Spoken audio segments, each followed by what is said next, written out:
와, 근데 굉장히 많이 오셨네요. 오늘 제가 여러분들에게 할 이야기는 이제 제목하고 좀 비슷한 이야기입니다. 이 불교 잘 들립니까?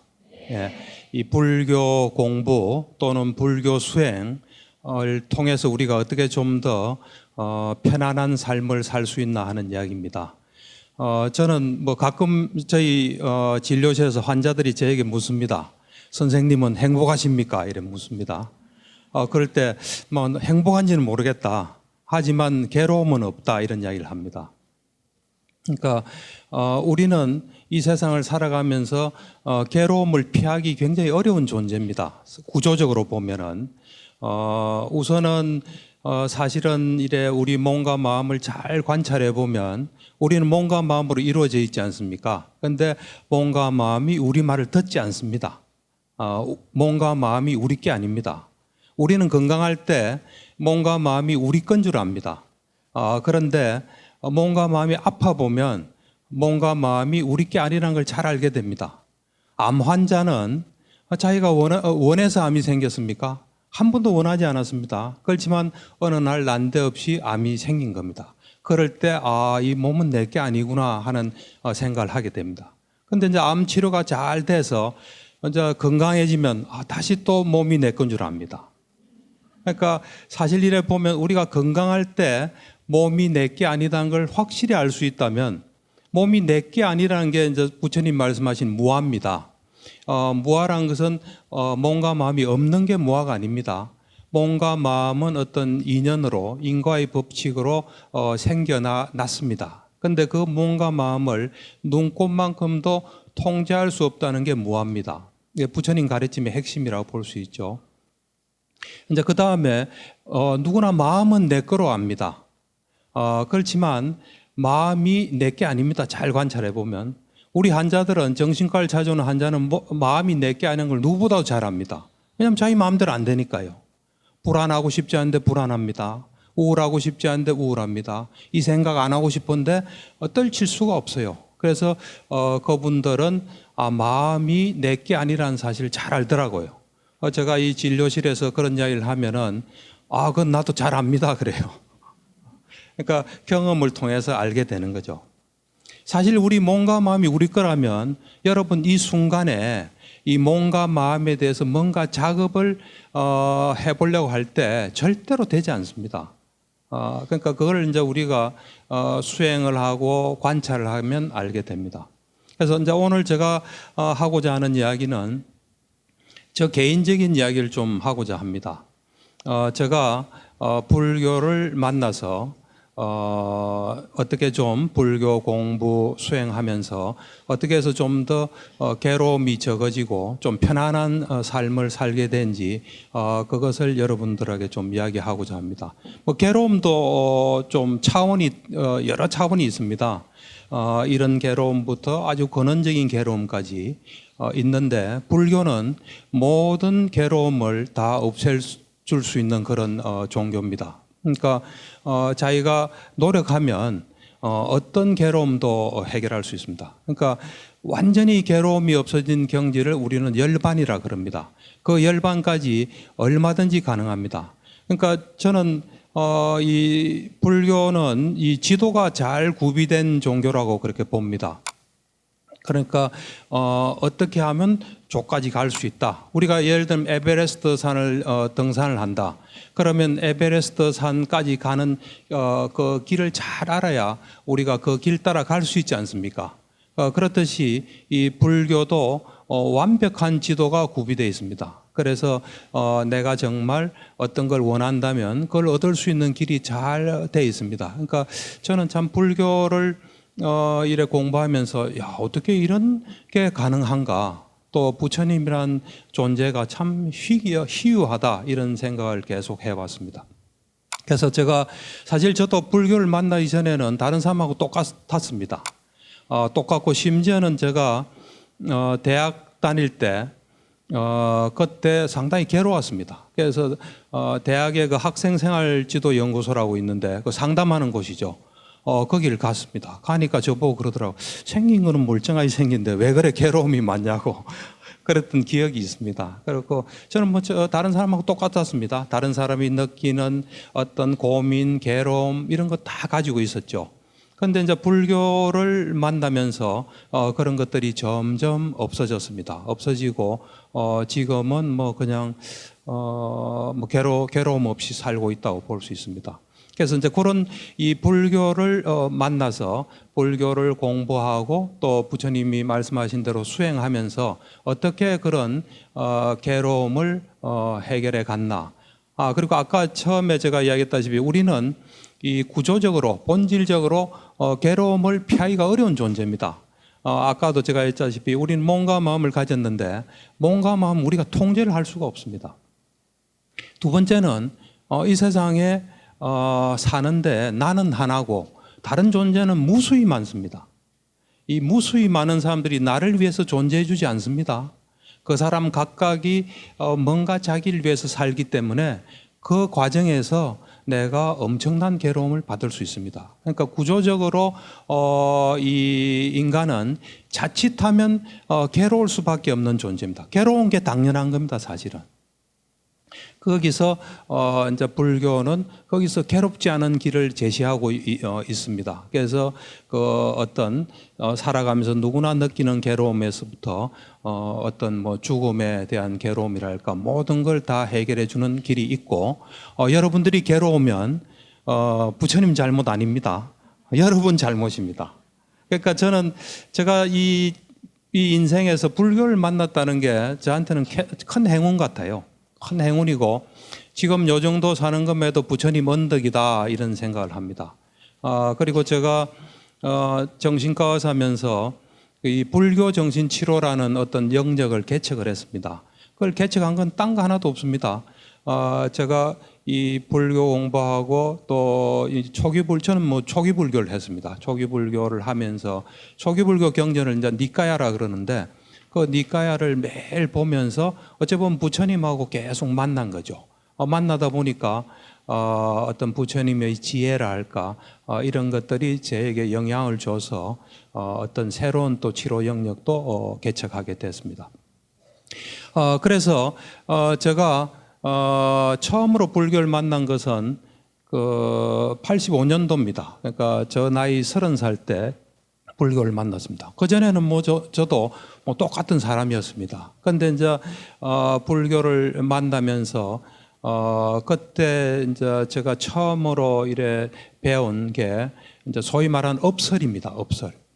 업설이라는 것은 뭐냐면은 우리가 어떤 뭘 하면 상응하는 결과가 온다는 게 업설입니다. 그러니까 이제 부처님의 가르침에 제가 볼 때는 가장 핵심이 업설입니다. 그건 뭐 다른 말로 하면 인과의 법칙입니다. 어떤 거든지 어떤 뭐가 있으면 결과가 있다는 겁니다. 그러니까 이제 근데 사람들이 물질적인 건 눈에 잘 보입니다.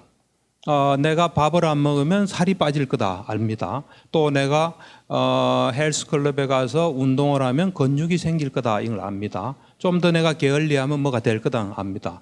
제가 보니까 물질적인 거는 잘 아는 것 같아요. 그런데 이제 정신적인 것은 눈에 안 보이기 때문에 이 원인과 결과를 잘 몰라요. 그러니까 우리가 한번 어떤 생각을 하면 그곳에 상응하는 결과가 나타납니다. 내가 한번 화를 내면은 그에 또 상응하는 결과가 나타납니다. 그것은 참으로 이해하기가 어렵습니다. 저도 이걸 이해하는 데는 상당히 많은 시간이 걸렸습니다. 제가 1990년 초반에 그 당시에는 니까야가 우리말로 번역이 되기 전입니다. 그러니까 지금은 이제 강목스님, 대림스님, 전재성 선생님이 니까야를 사부니까에는 다 번역됐죠. 소부니까에도 상당히 많이 번역됐습니다. 그렇지만 90년 91년, 2년 그때는 니까야 번역이 안 됐을 때입니다. 그런데 그 초기 경전인 니까야가 이제 빨리어로 되어 있습니다. 그 빨리어로 된 거를 영국에 본부를 두고 있는 빨리 텍스트 소사이어티라는 곳에서 영어로 번역된 게 있습니다. 그러니까 그 당시에 최선은 그 영어 번역을 보는 겁니다. 그래서 그 당시에 그 디가 니까야라고 있는데 그것을 한 4권을 읽었습니다. 그때 이제 같이 한 두세 사람하고 같이 읽었는데 그걸 읽다가 제가 굉장히 놀란 대목이 있습니다. 어떤 게 있냐면은 부처님께서 누가 당신을 이 양쪽에 이래 손잡이가 있는 톱으로 토막토막 썰더라도 화를 내지 마라. 화를 내면 나의 제자가 아니다 그랬어요. 그걸 제가 보고 깜짝 놀랐어요. 지금 토막토막 썰리면 내가 죽는 겁니다. 죽는 순간에 화를 내지 말라는 거예요.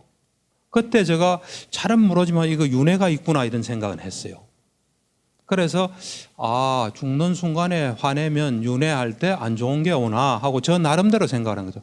그래서 그걸 보고 참으로 이런 극단적인 상황에서 화가 날 수밖에 없는데 왜 화를 내지 마라. 그 화낸다는 건 우리한테 손해이기 때문에 화내지 마라 하신 것 같아요. 그래서 윤회가 있나 뭐 그 정도 생각만. 근데 이제 제가 이제 불교 수행의 가장 그 핵심이 사마타와 위파사나예요. 이제 니까야를 보면은 부처님께서 2가지를 닦아야 한다. 그것은 사마타와 위파사나다. 사마타는 빨리인데 삼매를 닦는 수행을 사마타라 그럽니다. 삼매. 그다음 이제 위파사나는 어떤 법의 이래 본성을 이제 보는 건데 이제 그거를 제가 뭐 나중에 이야기하겠지만 끝내고 나니까 왜 부처님께서 화내지 말아라 하는 이유를 알겠더라고요. 그건 나중에 좀 이야기를 하겠습니다. 그래서 제가 이제 처음에 이 불교를 만나면서 처음으로 접하게 된 게 업설입니다. 그래서 업설이란 건 뭐냐면 이 세상이 어떻게 구성이 되고 어떤 원리로 움직이나 하는 그러니까 어떤 인과의 법칙이죠. 우리가 괴로우면 괴로울 만한 뭐를 우리는 했기 때문에 괴로운 겁니다. 또 우리가 즐거우면 즐거운 만한 걸 한. 그래서 그런 그 처음에 그 어떤 업설 세상이 어떻게 구성이 되고 어떤 원리로 움직이나 그래서 깨달은 사람의 눈으로 볼 때는 세상은 다 법대로 움직이는 겁니다. 그 법하고 맞지 않는 걸 할 때 우리에게 괴로움이 찾아옵니다. 그래서 그거를 이제 처음에 만나고 그때 제가 이런 생각이 들었습니다. 이 부처님의 말씀은 진리구나 하는 생각이 들었어요. 그래서 내가 이 평생 이 진리를 한번 공부를 해야 되겠다 하는 생각을 하면서 그 업설을 제가 이제 생활에 좀 적용을 했습니다. 적용을 하니까 저 생활이 좀 편해지는 걸 느꼈습니다. 그 당시에 제가 결혼한 지 얼마 되지 않았고 또 정신과 전공이 2년 차였습니다. 여러분들 다 경험하시겠지만 결혼 생활이 그래 만만한 건 아닙니다. 참으로 좋을 때도 있지만 아주 엄청나게 힘들 때도 있습니다. 예. 이제 그런 속에서 이런 어떤 업설을 적용하니까 조금 편해지는 걸 느꼈고 그 다음에 전공의 생활도 상당히 힘듭니다. 뭐 어떤 사람은 그러더라고요. 군대 생활보다 더 힘든 게 전공의 생활이다. 그 생활 속에서 그걸 적용을 하니까 좀 편해지는 걸 느꼈습니다. 이제 그러면서 제가 본업이 정신과 의사이기 때문에 이런 그 세상이 돌아가는 이치 원리를 이 정신적인 문제를 가진 사람이 이해하고 또 자기 생활에서 실천한다면 그 사람이 많이 편해지고 정신적인 문제가 많이 좋아질 것이다 하는 게 직감적으로 좀 들었습니다. 그래서 저에게는 불교는 2가지 의미가 있습니다. 하나는 진리로서의 부처님 말씀을 내가 좀 경험하고 체득해야 되겠다는 게 하나 있고 또 하나는 이 부처님의 말씀을 일반 사람들이 불교란 용어를 쓰지 않고 쉽게 이해하고 실천할 수 있게끔 도와주는 작업을 해야 되겠다 하는 그 2가지가 저에게는 있었습니다. 그래서 업설을 좀 간단하게 소개하면 세상에는 많은 것들이 존재합니다. 제가 이야기하는 것은 실제로 존재하는 걸 이야기하지 뭐 추상적인 사랑 이런 건 이야기하지 않습니다. 실제로 존재하는 것들을 보면 그 종류는 굉장히 많습니다. 많은데 속성에 따라서 둘로 나눌 수가 있습니다. 하나는 생명이 없는 것이 있습니다. 또 하나는 생명을 가진 존재가 있습니다. 이 둘로 우리는 나눌 수 있습니다. 이 둘은 속성이 다릅니다. 생명을 가지지 않은 것은 그것이 아무리 크더라도 조건에 따라 어떤 법칙에 따라 움직일 수밖에 없습니다. 그에 비해서 생명 가진 존재는 뭐 많겠죠. 바이러스, 아메바, 또 뭐 우리와 같은 존재, 그 존재들은 생명 활동을 합니다. 생명 가진 것도 죽으면 생명을 가지지 않은 것이 됩니다. 우리가 지금 이래 있는데 누가 치면은 우리가 방을 하지 않습니까? 우리가 죽어서 시체가 된다. 그럼 뭐 탁 차면 공처럼 이렇게 차일 수밖에 없습니다. 그래서 이 세상은 굉장히 복잡한 것 같아도 속성에 따라서 둘로 나눌 수가 있습니다. 하나는 생명을 가지지 않은 것, 하나는 생명 가진 존재, 이렇게 나눌 수 있습니다. 그래서 생명 가지지 않은 것은 크든 작든 다 자연 법칙, 물리 법칙에 따라 돌아갑니다. 우리가 결과를 예측할 수 있습니다. 그러니까 우리가 화성에 뭘 보내고 리모컨으로 움직일 수 있는 겁니다. 그러니까 그것이, 왜냐하면 그것들은 어떤 그 조건에 따라 움직이기 때문에 그것을 우리가 예측을 할 수 있습니다. 이제 그에 비해서 생명 가진 존재는 생명 활동을 합니다. 그러니까 생명 가진 존재도 무수히 많습니다. 그 무수히 많은 생명 가진 존재를 속성에 따라 둘로 나눌 수가 있습니다. 뭐와 뭐로 나눌 수 있겠습니까? 생명 가진 존재의 속성은 자기를 가장 소중히 여깁니다. 자기가 가장 소중합니다. 우리도 마찬가지고 아메바도 마찬가지고 뭐 개미도 마찬가지고 생명 가진 존재는 자기를 가장 소중히 여기기 때문에 나와 남으로 이렇게 나누면 됩니다. 그래서 이 세상은 굉장히 많은 것들이 존재하고 복잡한 것 같아도 하나도 복잡한 거 없습니다. 가장 소중한 내가, 나와 같이 생명 가지만 내가 아닌 남과 생명 가지지 않은 것 사이에 둘러싸여 있다고 보시면 됩니다. 그런데 여기서 우리가 중요한 것은 나를 중심으로 생각할 때 내가 세상의 중심입니다. 그리고 여러분들은 나를 주위를 도는 위성과 같은 존재입니다. 그리고 여기에 있는 무슨 나무나 이런 것들은 내 주위에 그냥 있는 거죠. 그렇지만 여러분들 중에 한 분이 또 세상의 중심이 되면 그분이 세상의 중심이고 또 저는 그를 도는 위성 같은 존재입니다. 그러니까 세상의 중심은 무수히 많습니다. 우리는 자칫 우리 중심으로 생각이 쉽습니다. 그래서 내가 항상 중심이 됩니다. 여러분들이 하나 익혀야 될 게 공평한 걸 좀 익히셔야 됩니다. 내가 중심일 때는 내가 중심이지만 다른 사람이 중심일 때는 그 사람이 중심인 겁니다. 그러니까 어떤 사람은 이런 사람이 있습니다. 나는 다른 사람 없을 때 그 사람 험담을 합니다. 그러고 난 뒤에 내 없을 때 누가 내 험담하면 어떻게 친구가 그럴 수 있나? 어떻게 아는 사람이 그럴 수 있나는데 그러시면 안 됩니다. 내가 다른 사람 없을 때 그 사람 험담했으면 그 사람이 나 없을 때 험담하는 것은 허용해야 됩니다. 그 마음부터 가지는 게 좋습니다.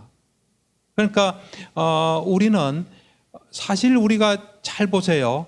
누구한테 가장 민감하게 보는 것이 저 사람이 나를 정말 다른 사람과 같이 공평하게 대하나 이걸 보지 다른 사람은 잘해준데 나는 잘 안 해주면 그것 굉장히 싫어합니다. 그래서 우선 제가 볼 때 공평해지는 마음 이 하나만 잘 숙지해도 많은 괴로움이 없어질 겁니다. 사실은 그게 또 바라보는 겁니다.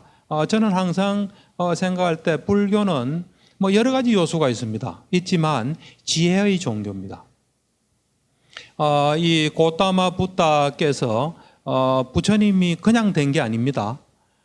부처님이 되는데 아주 많은 시간이 걸렸고 부처님이 되는 그 어떤 조건을 만들기 위해서 엄청난 시간을 보냈습니다. 부처님 말씀으로는 사아성지 10만 급을 보내신 겁니다. 아성지랑은 우리가 셀 수 없는 시간을 아성지라 그럽니다. 급은 뭐 소위 말하는 요즘 과학적인 용어로 하면 빅뱅이 한번 일어난 겁니다. 그러니까 빅뱅이 10만 번 일어나고 끝없는 세월이 4번을 흘른 그 기간 동안에 엄청난 노력을 하신 거예요.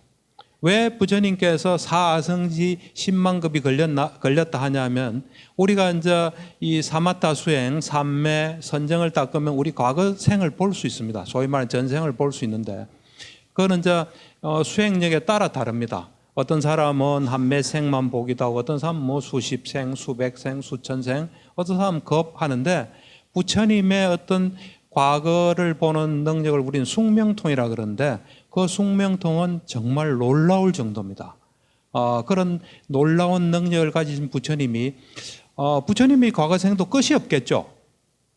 내가 언제부터 그러면 이 부처가 되는 것과 관계된 삶이 있었나하고 과거 생을 끝없이 본 거예요. 끝없이 봤을 때 무수한 이 시간이 4번이 흐른 거예요. 그게 사화성지입니다. 10만 급이 또 흐른 거예요. 그때 어떤 존재가 있어서 오늘날 나와 같이 연결됐다 하는 걸 이제 보시고 그런 말씀하신 거예요. 제가 이런 이야기하면 제가 미얀마에 갔을 때 이런 이야기하니까 어떤 한국 사람이 그러더라고요. 고사님 그걸 믿으세요? 그러더라고요. 저보고 한심하다는 뜻이 보더라고요. 저는 그렇게 생각 안 합니다. 불교는 거짓말을 절대로 하지 않습니다. 불교에서 말한 건 다 진실입니다. 왜냐하면 우리가 무슨 말을 한다는 것은 남에게 정보를 주는 겁니다. 잘못된 정보를 주면 그 사람은 잘못된 정보에 따라서 움직이면 그 사람한테 손해가 갑니다. 가장 쉬운 예로 제가 이렇게 가끔 지하철 타고 가면서 보면은 어떤 분이 이래요. 이제 여기는 압구정역이에요. 그 압구정역 다음이 신사역인가 뭐 잠원역인가 그럴 거예요. 전화를 딱 해요. 이제 이 교대 쪽으로 가는 것 같아요. 그러니까 실제는 압구정역이에요. 근데 여기 신사역인데 가고 있어. 이러면 듣는 사람은 신사역이면 시간 계산하면 몇 분 후에 올 거다. 뭐 음식도 준비하고 그러겠죠. 그럼 그게 맞지 않으면은 문제가 생깁니다. 그래서 불교는 진실 외에는 절대로 말하지 않습니다. 부처님께서 이 부처가 되기 위한 준비를 할 때 이 부처님의 과거생인 과거생하고 딱 연결된 게 수메다 현재라는 분이에요. 수메다 현재가 수기를 받아요. 그 당시에 연등불이 탄생을 했는데 연등불이 당신은 사성지 10만급 후에 부처가 될 사람이다. 당신의 뭐 부모는 누구, 제자는 누구 쭉 다 이야기해요. 그러니까 수메다가 듣고는 부처는 거짓말을 하지 않는다. 내가 부처가 될 몸인 모양이다. 그러면 내가 부처 될 준비를 하자. 지혜로운 사람이니까. 부처 될 준비를 해야 부처가 되는 거지. 부처가 될 몸이다 할지라도 준비 안 하면 되질 않습니다. 그래서 부처가 되는, 어떻게 하면 부처가 되나 보니까 10가지 덕성을 완성하면 부처가 된다는 걸 알게 됩니다. 그래서 우리가 바람일이라는 말 많이 쓰지 않습니까? 바람일은 빨리어로 완성이라는 뜻입니다. 10가지 덕성을 완성했다는 겁니다. 그 완성하는데 사성지 10만급이 걸립니다. 그 중에서 가장 중요시했던 건 지혜바람일입니다. 그 다음에 거짓말을 하지 않는다는 게 진실바람일이라는 게 있습니다. 절대로 거짓말 하지 않아요. 그래서 불교가 오늘날 이래 여러분들도 이래 잘 공부해 주면 참 완벽합니다. 완벽한 지도를 가지고 있고 완벽하고 참 대단한 게 이 만드는데 시간이 오래 걸렸기 때문입니다. 이 불교는 이 만드는데 엄청나게 오래 걸리기 때문에 완벽한 거예요. 완벽할 때까지 노력했기 때문에 그렇습니다. 그래서 여러분들이 불교를 만났다는 것은 엄청난 참 여러분들 인생의 행운인데 그거를 여러분들이 이제 잘 이래 활용하셔야 됩니다. 어쨌든 이제 이야기가 돌아가서 업설이란 게 이제 이 세상이 가장 소중한 나와 나하고 같이 생명 가지만 내가 아닌 남과 이 생명 가지지 않은 것 사이에서 이래 둘러싸여져 있다는 겁니다. 그럴 때 이제 그 나와 생명 가지지 않은 것 사이에 어떤 원리로 작용을 하나 또 나와 생명 가지지만 내가 아닌 남 사이에 어떤 식으로 돌아가나 그거를 잘 보면은 세상의 이치를 알 수 있습니다. 첫 번째로 나와 생명 가지지 않은 것 사이의 상호작용은 자연법칙에 따라 일어납니다. 그거는 예를 들어서 이 방에 아무도 안 들어올 때 처음 들어오면 되게 덥겠죠. 그러면 여기 봉원사 주지스님이 들어오면 온도가 30도, 또 신도분이 들어오면 32도입니까? 똑같이 30도입니까? 똑같이 30도죠. 그러니까 자연법칙이 똑같이 돼요. 그러고 난 뒤에 생명 가진 존재는 더우니까 선택을 할 수가 있습니다. 예를 들면 문을 열어놓을 수도 있고 에어컨을 틀 수도 있어요. 또는 선풍기를 틀 수 있어요. 일단 그 선택한 게 똑같으면 누가 하더라도 온도는 똑같이 내려갑니다. 주지스님이 와서 에어컨을 틀든 우리가 틀든 똑같습니다. 그래서 나와 생명 가지지 않은 것 사이에는 이 어떤 자연 법칙, 물리 법칙에 따라 돌아갑니다. 그래서 우리가 뭔가를 할 때, 여기도 담배 피우시는 분 있을지 모르는데 담배 피우면 벌써 그 영향이 갑니다. 가서 나한테 옵니다. 오늘날 이렇게 지구가 더워진 것은 우리가 뭔가 뭘 했는데 그것이 그렇게 올 수밖에 없는 조건이 돼 있는 겁니다, 사실은. 그 다음에 이제 그러니까 우리가 항상 자연을 대할 때는, 생명 가지지 않은 걸 대할 때는 자연 법칙이 어떻게 작용하나를 봐야 됩니다. 그 다음 문제는 이제 그 다음에 이 생명 가진 것들 사이에는 법칙이 없다고 생각을 합니다. 그렇기 때문에 사람들이 억울하고 손해보고 나만 좀 잘못 사는 것 같고 이렇습니다. 근데 사실 거기도 법칙이 그대로 작용합니다. 그 법칙을 알게 되면은 그 다음부터는 절대로 세상을 원망하지 않습니다. 그거를 이제 모를 때, 무지할 때 우리 생각이 끼어들어서 뭔가가 막 일어나는 겁니다, 사실은. 저는 신도 마찬가지로 신이 필요한 사람들은 이 세상에 돌아가는 원리를 정확히 못 봤기 때문에 신이란 존재가 필요한 겁니다, 사실은. 정확히 보면 그 딱 원리에 따라 움직이기 때문에 신을 산정할 필요가 없는 거예요, 사실은. 우리가 이래 보면은 아까 제가 이야기했죠. 우리와 자연 사이에는 자연 법칙에 따라 돌아가는데 사실은 자연 법칙이라는 어떤 그 법칙을 알게 된 것도 그렇게 오래되지 않았습니다. 그러니까 많아봤자 한 10,000년 정도 될 거예요. 우리 인류가 이 지구상에 존재한 것은 한 300만 년, 지금 흔적으로는 한 300만 년입니다. 그에 비하면 10,000년은 아무것도 아니에요. 그 10,000년 이전에는 어떤 세상이 있었냐면은 그 10,000년 이전에는 인간이 강합니까? 자연이 강합니까? 자연이 월등하게 강하겠죠. 그 강한 자연에게 정신이 있다고 본 거예요. 그래서 그것을 자연신으로 생각한 거예요. 이집트 사람들은 태양신이 있다고 본 거예요. 그러니까 우리가 이렇게 문명이 발달하고 과학이 발달해도 제가 한 2년 전에 캐나다를 간 적이 있습니다. 로키 산맥을 이제 여행을 했는데 그 캐나다 산들이 대단하더라고요. 딱 보니까 저기에 뭐가 있는 것 같아요. 뭔가 정신적인 존재가 있는 것 같은 느낌이 들어요. 옛날에는 오죽했겠습니까? 그런데 우리가 이 자연 법칙이라는 어째 보면 지혜죠. 대단한 지혜가 생기면서 이제 자연신은 없어진 겁니다. 그와 마찬가지로 우리가 어떤 원리로 우리에게 행불행이 오고 어떤 결과 온다는 알면은 신이 더 이상 필요가 없습니다. 그걸 모르기 때문에 신이 뭔가를 우리에게 주지 않나, 또 뭔가를 하지 않나, 이런 게 이제 있습니다. 그래서 보면은 이 생명 가진 것들 사이에 뭘 잘 보면은 근데 우리가 잘 보면요, 우리가 뭘 정확하게 보는 게 중요합니다. 우리 생각으로 보시면 안 됩니다. 왜냐하면 세상은 세상의 원리에 따라 움직이지 우리 생각으로 움직이질 않아요. 우리 생각하고 세상이 움직이는 원리가 차이 난 만큼 괴로움이 생깁니다. 그 괴로움을 잘못 해결하면 정신적인 문제가 생겨서 저한테 찾아오게 됩니다. 그러니까 괴로움이 출발입니다. 괴롭지 않은 사람 절대로 정신적인 문제 안 생깁니다. 괴로움을 어떻게 잘 처리하냐가 이제 굉장히 중요한데, 그러니까 이 생명 가진 것은 딱 생명이 시작되는 순간부터 혼자 힘으로는 존재할 수 없는 속성을 가지고 있어요. 뭔가의 도움을 받아야 돼요. 다른 생명체의 도움을 받든 자연의 도움을 받든 그거 없이는 존재할 수 없는 존재가 생명 가진 존재입니다. 우리만 해도 어머니 뱃속에 딱 잉태될 때 그때부터 영양분을 어머니로부터 받은 거예요, 사실은. 그리고 나오는 순간부터 계속 죽는 순간까지 우리는 남이나 자연의 도움이 없이는 절대로 존재할 수가 없습니다. 그래서 예를 들면 가장 기본적인 게 우리가 자연하고 이래 상호작용하는 대표적인 게 숨 쉬는 거예요. 우리가 이 공기에 있는 뭘 빨아들여서 또 내쉬고, 이거 안 하면 죽습니다. 좀 천천히 하면 괴롭습니다. 한국이 뭐 이래 요즘은 공기도 많이 좋아지만 매연이 있어서 싫다 해서 다른 나라 갈 수 있습니다. 한국은 떠나지만 다른 나라하고 또 도움을 받아야 돼요. 그런 점에서 볼 때 우리는 자연이 참 고마운 존재입니다. 우리에게.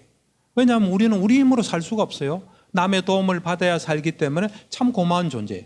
그처럼 다른 생명 가진 뭐 사람으로 국한된다면 다른 사람의 도움 없이는 살 수가 없습니다. 우리는. 그게 우리의 어떤 그 상황입니다. 사실은. 그래서 우리는 남을 향해서 어떤 행위를 하게 됩니다. 잘 보세요. 우리는 행위를 하는 거예요. 행위를 하면은 그 행위가 나를 위해서 하는 겁니다. 잘 보면요. 전부 다 자기를 위해서 해요. 그럼 어떤 사람은 그럽니다. 어머니가 왜 물에 빠진 아이를 구하고 죽냐? 그거는 살아있는 것보다 건지다가 죽는 게 낫기 때문에 그런 겁니다. 사실 본질적으로 보면요. 우리는 언제나 우리를 위해서 하는 겁니다. 그래서 우리는 다른 존재를 향하든 생명 가지지 않은 걸 향하든 뭘 할 때 나를 위해서 합니다. 그럴 때 그 대상이 되는 존재가 볼 때 그 사람도 좋은 걸 내가 할 수 있어요. 또 하나는 내가 뭘 했는데 나를 위해서 그 존재가 볼 때는 싫은 것을 내가 하나 할 수 있는 겁니다. 이 두 가지밖에 없어요, 사실은. 그게 원인이라면 결과는 그 존재가 자기도 좋은 걸 하면 나한테 뭔가 우호적인 뭐가 오겠죠. 자기가 싫은 걸 하면 뭔가 내가 별로 좋아하지 않은 뭔가를 하게 될 겁니다. 그래서 그것이 생명 가진 것들 사이에서 일어나는 법칙이에요. 그래서 우리는 그걸 약간 용어를 좀 하면은 나도 좋고 남도 좋은 것을 우리는 선이라고 보통 이름을 붙일 수 있습니다. 그래 되면 내가 볼 때 순조로운 뭐가 오겠죠. 그걸 우리는 즐거움이라 할 수 있습니다. 그래서 어떤 선한 어떤 원인에는 낙과 즐거운 결과가 온다는 겁니다. 그 다음에 나는 좋지만은 남이 싫어하는 것을 우리는 악이라고 볼 수 있습니다. 그래서 악인, 그 다음에 괴로울 고자 결과 과에서 악인 고과, 이것이 생명 가진 것들 사이의 법칙이에요. 근데 여기서 내가 한 걸 판단하는 건 전적으로 이 사람의 판단이에요. 근데 어떤 사람은 그래요. 내가 자기 좋으라고 그렇게 했는데 그걸 내한테 이런 식으로 대갚냐 하고 뭐 이런 사람이 있는데 그렇게 생각하시면 안 됩니다. 내가 뭘 한 것을 저 사람이 어떻게 이거를 판단하고 있나 이렇게 보셔야 됩니다. 알겠습니까? 그래서 이제 여러분들은 다른 사람 마음속에 들어가 있어야 돼요. 그러니까 다른 사람 마음에 들어가서 지금까지 여러분들이 살아오면서 아는 사람들 많죠. 어릴 때부터 지금까지 살아온 사람 한 수만 명 될 겁니다. 그 수만 명의 마음속에 여러분들이 들어있다 보시면 돼요. 좋게 들어있으면 좋은 일이 오겠죠. 나쁘게 들어있으면 나쁜 일이 옵니다. 잘 한번 보세요. 어떻게 들어가 있는지. 사람들은 항상 우리를 봅니다. 우리를 보고 판단해요. 자기한테 한 걸 가지고도 판단하지만 다른 걸 보고도 판단해요. 그러니까 이제 그런 것들이 상당히 이제 지혜인데 제가 이래 진료하다 보면은 어떤 아버지는 이런 이야기를 해요. 내가 막내 아들을 그렇게 참 잘 대하고 걔한테는 아무 나쁜 것도 안 했는데 걔가 나를 이상하게 본다 그래요. 그래서 그럴 리는 없거든요. 그래서 왜 그렇습니까? 그러니까 큰애가 있긴 한데 걔를 내가 좀 잡았다. 큰애 자기 형 잡는 걸 보고 이 사람은 판단하는 겁니다. 나도 잘못했다가는 적골 나겠구나. 그러니까 우리는 항상 보고 판단합니다. 보고 판단한 것이 어떻게 들어있나에 따라서 좋으면 우리한테 좋은 겁니다. 나쁘게 판단하면 쥐레가 많다고 보시면 됩니다. 그래서 저는 뭐 정치인도 이렇게 봅니다. 국회의원 선거할 때 그 지역 주민의 마음에 어떻게 들어있냐에 따라서 당락이 결정되는 겁니다, 사실은. 예를 들어서 제가 뭐 불교 TV에 나왔습니다. 나왔을 때 나오고 난 뒤에 이제 진료실에 환자가 많이 오면 효과가 있구나 이라고 환자가 없으면 효과가 없구나. 그건 굉장히 어리석은 겁니다.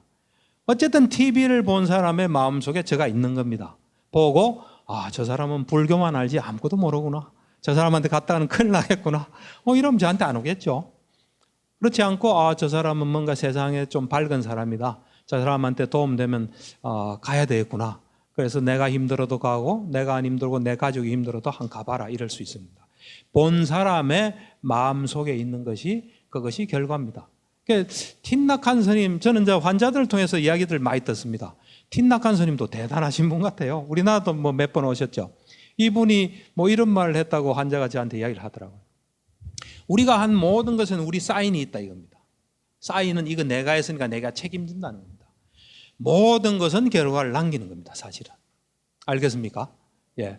이제 그래서 우리가 항상 여러분들이 자연을 대할 때는 이 자연 법칙이 어떻게 돼서 내가 하는 것이 어떤 결과로 오나를 봐야 되고요. 생명 가진 것이 있으면 이제부터 여러분들은 나도 좋고 이 존재도 좋은 걸 찾으셔야 돼요. 여러분 여기 대부분 여자분이 많이 계신데 남편이 있으면 어떤 생각을 해야 됩니까? 나도 좋고 남편도 좋은 길이 뭘까? 또 자식이 있으면 나도 좋고 자식도 좋은 길이 뭘까? 이웃 사람을 만나면 나도 좋고 이웃 사람도 좋은 게 뭘까? 우리가 요즘은 그런 말을 많이 안 쓰는데 옛날엔 참 저분은 덕이 높다 이런 말을 많이 썼지 않습니까? 그분은 사람들한테 도움을 많이 준 사람이에요. 그 사람으로 인해서 도움을 많이 받았기 때문에 이 사람이 말하면 영향이 큰 겁니다. 남한테 도움 안 준 사람은요, 말해봤자 아무 효과가 없어요. 동네에서도 마찬가지입니다. 저는 이런 생각을 이제 하게 되는데, 제가 어느 책에서 봤는데 목수 이야기가 있어요. 이 목수 이야기가 저한테는 참 많이 와닿았습니다. 이제 미국의 목수예요. 미국 목수다 보니까 미국에는 이제 목수도 있고 또 행정적인 일을 처리한 사장이 있어서 동업 관계를 유지한 거죠.